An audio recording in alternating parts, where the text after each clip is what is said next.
अस्सलाम वालेकुम friends, welcome to Faizan tutorial channel. दोस्तों, जब भी आपको एसएसडी लेने का आपका माइंड बनता है, आप हमेशा यही सोचते हैं कि मेरे लैपटॉप में कौन सी एसएसडी लगेगी। सबसे पहले आप यूट्यूब के ऊपर सर्च करते हैं, गूगल के ऊपर सर्च करते हैं। तो मैंने सोचा थोड़ा सा आपको ये वीडियो बनाकर गाइड कर दिया जाए कि आप किस तरह से खुद ये आइडेंटिफाई कर सकेंगे आपके लैपटॉप और पीसी में कौन सी एसएसडी लगेगी। दोस्तों, चूँकि मैं एसएसडी खुद भी सेल करता हूँ, तो मेरे पास भी अक्सर लोग आते हैं, अपने लैपटॉप का मॉडल बताते हैं और कहते हैं कि हमें रिकमेंड करेंगे हमारे इस लैपटॉप के अंदर कौन सी एसएसडी लगेगी।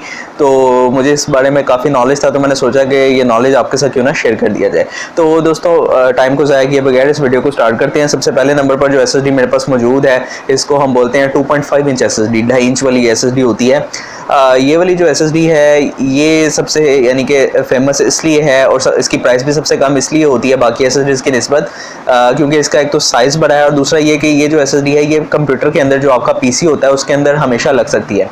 जैसे आपके जो बड़ी हार्ड ड्राइव होती है उसके लिए साटा की सॉकेट्स होती हैं, इसके अंदर भी आप वो साटा की सॉकेट्स लगाकर बड़ी हार्ड ड्राइव के साथ साथ इसको भी लगा सकते हैं। क्योंकि जो डेस्कटॉप पीसी होते हैं उनके अंदर साटा की बहुत सारी पोर्ट्स होती हैं, तो आप हार्ड डिस्क के साथ साथ साटा की पोर्ट और पावर, ये दो चीज़ें इसको देकर इसको भी अपने पीसी के अंदर लगा सकते हैं। तो दोस्तों, ये एसएसडी ऐसी है कि अगर पीसी में आपके कोई भी एसएसडी नहीं लगती तो ये एसएसडी आपके पीसी में लाजमी लग जाएगी, क्योंकि साटा की पोर्ट्स हर पीसी के अंदर मौजूद होती ही हैं और हमेशा साटा की पोर्ट्स एक्स्ट्रा ही मौजूद होती हैं।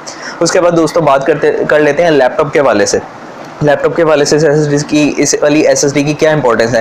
लैपटॉप के वाले से अगर आप बात करें तो मेरे पास एक ये हार्ड डिस्क मौजूद है लैपटॉप की। अब ये जो हार्ड डिस्क है और ये जो एसएसडी है, इन दोनों को हम 2.5 इंच ही बोलते हैं। ये 2.5 इंच एसएसडी है और ये 2.5 इंच हार्ड डिस्क है। इन दोनों को अगर आप साथ रख कर देखें तो इनका बिल्कुल ही एग्जैक्ट और सेम साइज होता है। इसका मतलब क्या है कि ये जो हार्ड डिस्क है इसकी जगह पर ये एसएसडी भी आप लगा सकते हैं। तो दोस्तों, अगर हम बात करते हैं इनकी सॉकेट्स की, तो बिल्कुल इनके अंदर साटा की सॉकेट्स मौजूद हैं और पावर के लिए भी वही बिल्कुल तरीक़ाकार मौजूद है जो कि पीसी के अंदर भी मौजूद होता है और लैपटॉप के अंदर भी। तो कहने का मकसद ये है कि लैपटॉप के अंदर अगर आपकी ये वाली हार्ड डिस्क लगी हुई है और आपका जो लैपटॉप है M2 के जो कार्ड होते हैं, जो छोटी एसएसडीज आजकल आ रही हैं, वो अलग से कोई एसएसडी सपोर्ट नहीं करता, तो आपके पास एक ऑप्शन यही रह जाता है कि आप ये लैपटॉप की अपनी जो हार्ड डिस्क है इसको उतार दें और इसकी जगह पर आप ये एसएसडी लगा लें। लेकिन दोस्तों, ये जो प्रैक्टिस है ये बहुत ज़्यादा रिकमेंडेड नहीं समझी जाती। उसकी वजह ये है कि अगर आप इसकी बात अगर आपके लैपटॉप में एक ही हार्ड डिस्क लगनी है तो फिर आप कोशिश करेंगे कि वो बड़ी कैपेसिटी की लगे। अगर ये आप बड़ी कैपेसिटी की लाते हैं 1 TB की, आपको पाकिस्तान के अंदर 5-6 हज़ार रुपये की मिल जाती है ये हार्ड डिस्क। लेकिन अगर आप एसएसडी 1 TB की लाते हैं, ये 16-17 हज़ार से आपको एसएसडी कम नहीं मिलती 1 TB की। तो चूंकि डेटा अगर आपको ज़्यादा रखना रिक्वायर्ड है तो फिर आपके लिए थोड़ा सा यहाँ पर प्रॉब्लम हो सकता है। लेकिन अगर आप ये चाहते हैं कि आपने सिर्फ लैपटॉप को अपने तेज़ करना है, मतलब कि आपको ज़्यादा उसके अंदर डेटा रखना रिक्वायर्ड नहीं है, आपने बस थोड़ा बहुत अपना काम करना होता है, हल्का फुल्का बस डेटा रखना होता है, तो आप 128 GB 256 GB की एसएसडी भी अपनी ये वाली हार्ड डिस्क उतार कर लगा सकते हैं, अगर आपके लैपटॉप के अंदर इसके अलावा कोई और हार्ड डिस्क अगर नहीं लग सकती। दूसरे नंबर पर दोस्तों, कुछ लैपटॉप्स ऐसे भी होते हैं, डेल के बहुत सारे लैपटॉप्स ऐसे हैं जिनके अंदर M2 की स्लॉट नहीं होती, मतलब छोटे कार्ड लगने की स्लॉट तो नहीं होती, लेकिन उसके अंदर कुछ ऐसा होता है कि एक तो ये वाली हार्ड डिस्क पहले से लगी होती है, इसके साथ ही साथ उनके अंदर एक DVD रोम लगा होता है। तो दोस्तों, इन लैपटॉप्स के अंदर आपको एक फ़ायदा मिल जाता है, उसमें यह होता है कि आप ये दोनों एक हार्ड डिस्क और एक SSD, ये दोनों चीज़ें एट अ टाइम इकट्ठे यूज़ कर सकते हैं। दोस्तों, उसमें तरीक़ाकार ये होता है कि आपका जो लैपटॉप है उसकी जहाँ पर पहले से हार्ड डिस्क लगी हुई है, आप उस हार्ड डिस्क को लैपटॉप में से उतारते हैं, वहाँ पर ये एसएसडी लगा देते हैं। अब ये वाली हार्ड डिस्क आपके लैपटॉप में किस तरह से लगेगी, उसका तरीक़ाकार क्या होता है। इसको लगाने का तरीक़ाकार ये होता है कि आपके पास मार्केट से आपको ये कैडी मिलती है, कोई इतनी महंगी नहीं होती है, कोई 300-400 के करीब ही आपको कैडी मिल जाएगी। इस कैडी के अंदर आप ये वाली जो हार्ड डिस्क है इसको लगाते हैं। इसको लगाने के बाद आप अपने लैपटॉप का DVD रोम बाहर निकाल लेंगे। DVD रोम बाहर निकालने के बाद उसकी जगह आप ये कैडी उसके अंदर इंसर्ट कर देंगे। तो उससे ये होगा कि आपकी एसएसडी जो आपकी हार्ड डिस्क की सॉकेट थी वहाँ पर चल जाएगी और जहाँ से आपने DVD रोम उतारा है वहाँ पर आपकी ये वाली हार्ड डिस्क भी चल जाएगी। तो आप दोनों एक हार्ड डिस्क और एक एसएसडी दोनों चीज़ें एट अ टाइम यूज़ कर सकते हैं। ऐसा बहुत सारे डेल के लैपटॉप्स के अंदर आपको करना पड़ता है, जैसे कि डेल का एक शहबाज शरीफ स्कीम में लैपटॉप मिलता था, उसके अंदर भी कुछ ऐसा ही था कि उसके अंदर एसएसडी की अलहदा से यानी कि कोई स्लॉट मौजूद नहीं थी, तो उसके अंदर आप इस तरह का काम कर सकते हैं। अब दोस्तों, ये जो कैडी होती है इसका फ़ायदा ये होता है, इस जो DVD रोम का फ्रंट साइड होता है वो उतार के आप इस कैडी के ऊपर लगा देते हैं और और जब आप इसको इंसर्ट कर देते हैं तो बाइट से देखने से ऐसे लगता है कि ये डीवीडी रोम ही है, लेकिन अंदर उसके क्या होता है, ये हार्ड डिस्क लगी होती है और आप हार्ड डिस्क यूज़ कर रहे होते हैं, एट अ टाइम एसएसडी भी यूज़ कर रहे होते हैं। उसके बाद दोस्तों इस हार्ड डिस्क की हम थोड़ा सा स्पीड की बात कर लेते हैं। तो ये जो हार्ड डिस्क होती है ये SATA 3 बेस्ड होती है। SATA 3 की जो स्पीड है वो 6 GB पर सेकेंड होती है, लेकिन अगर आप इसको प्रैक्टिकली स्पीड टेस्ट इसका करके देखेंगे तो 6 GB का मतलब ये होता है कि आपको 600 MB तक इससे स्पीड मिल सकती है।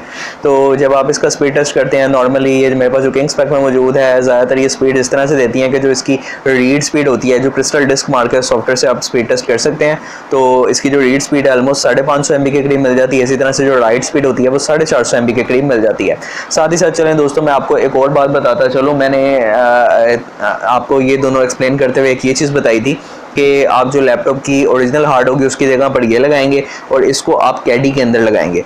ये मैंने क्यों कहा, मतलब कि आप ये भी तो कर सकते थे कि ये जो हार्ड डिस्क है ये लैपटॉप के अंदर ही लगी रहे और इसको आप कैडी में लगा दें, लेकिन दोस्तों मैंने आपको इसलिए कहा कि जो लैपटॉप की जहाँ पर पहले से हार्ड डिस्क लगी होती है वो जो सॉकेट होती है वो SATA 3 की सॉकेट होती है। अगर आप SSD उस SATA 3 की सॉकेट में लगाएंगे तभी आपको इसका मैक्सिमम बेनिफिट मिल सकेगा।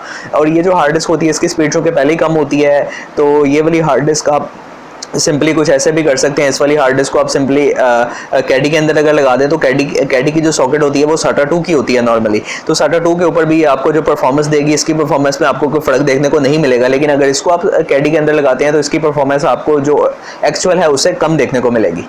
और इसके अलावा दोस्तों थोड़ा सा मैं आपको इन दोनों की स्पीड का कंपेयर भी बता देता हूँ। अगर आप इस हार्ड डिस्क की स्पीड की बात करते हैं तो मैंने इस पर भी क्रिस्टल डिस्क मार्क के थ्रू टेस्टिंग करके देखी है। तो हार्ड डिस्क की जो स्पीड होती है मैक्सिमम आपको 25 से 30 MB पर सेकंड मिलती है। अगर आप इसकी स्पीड की बात करते हैं, मैंने आपको बताया 450 तक इसकी राइड मिलती है और 500 550 MB तक इसकी रीड मिल जाती है। कहाँ 30 MB है, कहाँ पर 450 500 MB है। तो जब आप इस चीज़ पर जाते हैं तो आपको ज़मीन आसमान का फ़र्क लगता है। आपको महसूस होता है कि आपने वाकई सिस्टम को अपग्रेड कर लिया है, कोई इसके अंदर कोई खास बात आ गई है कि इसमें इतनी ज़्यादा स्पीड आ गई है। सबसे ज़्यादा ये जो चीज़ आप देखते हैं वो बूटिंग के अंदर देखते हैं, सिस्टम को ऑन करने में। आप नॉर्मली ये जो SSDs होती हैं ये रिकमेंड की जाती हैं बूटिंग के लिए कि आप सिस्टम को ऑन इसमें करें। इसके अलावा आपका कोई ज़रूरी सॉफ्टवेयर है जो कि आपने रन करना होता है तो वो सॉफ्टवेयर आप इन SSDs के अंदर इंस्टॉल करें। तो बूटिंग के अंदर अगर ये आपको यानी कि 30 सेकेंड लेकर ऑन इस वाली हार्ड डिस्क से आपका होता है तो इससे आपका 7 8 10 सेकेंड के अंदर अंदर जो आपका सिस्टम है वो ऑन हो जाया करेगा। तो दोस्तों ये थोड़ी सी इन्फॉर्मेशन थी 2.5 इंच SSD के बारे में जो कि मैंने सोचा कि आपको बता दूं। इसके बाद हम नेक्स्ट जो अपनी हार्ड डिस्क है या SSD है उसकी तरफ मूव करते हैं।